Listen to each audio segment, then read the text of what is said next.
প্রধান উপদেষ্টা বলেছেন এই বছরের ডিসেম্বর থেকে আগামী বছরের জুনের মধ্যে সম্পন্ন করতে চান। আমরা বারবার বলেছি, তাই তার এই কথার উপরে আমরা আস্থা রাখতে চাই। আমরাই তো তাকে এই দায়িত্ব সবাই মিলে দিয়েছি, তিনি তো জোর করে নেননি আমাদের কাছ থেকে। আজকে পরিবর্তনের 9 মাস অতিক্রান্ত হয়েছে। আমাদের প্রধান উপদেষ্টা বলেছেন, একাধিকবার বলেছেন, জাতীয় নির্বাচন তিনি এই বছরের ডিসেম্বর থেকে আগামী বছরের জুনের মধ্যে সম্পন্ন করতে চান। আমরা বারবার বলেছি, তাই তার এই কথার উপরে আমরা আস্থা রাখতে চাই এবং আস্থা রেখে এটার জন্য আমাদের বিবেচনায় সুইটেবল টাইম কি হতে পারে আমরা সেইটাও ফ্লেক্সিবলি বলেছি।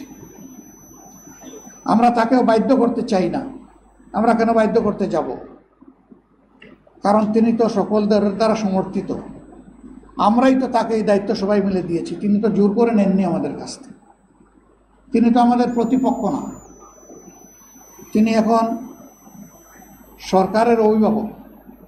এ দায়িত্ব সকল রাজনৈতিক দল এবং অংশীজন স্বেচ্ছায় আমরা তার উপর অর্পণ করেছি। আমাদের দায়িত্ব তাকে সহযোগিতা করা তার সার্বিক কাজে। আমরা আমাদের জানা মতো আমাদের পক্ষ থেকে আমরা কোনো ধরনের কোনো অসহযোগিতা করিনি, বরঞ্চ যতটুকু আমাদের যেখানে সম্ভব আমরা সেই সহযোগিতা করেছি। অন্যান্য রাজনৈতিক অংশীজনের প্রতি, সংগঠনগুলোর প্রতি আমরা আহ্বান জানাই যে এই সরকার যেহেতু আমাদের সকলের সরকার, আসুন আমরা সবাই মিলে তাকে সহযোগিতা করি। সবাই মিলে যদি সহযোগিতা করি আর সরকারও যদি স্বতঃস্ফূর্তভাবে আমাদের সহযোগিতা গ্রহণ করেন, তাহলে আমরা মনে করি যে সমস্যা যাই সামনে আসুক সমাধান তার অতি সহজ।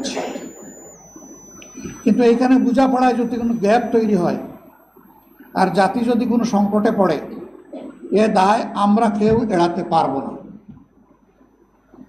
অতএব দায় সৃষ্টি হওয়ার আগেই সমাধানের পথে হাঁটাটাই হচ্ছে বুদ্ধিমানের কাজ, উত্তম কাজ।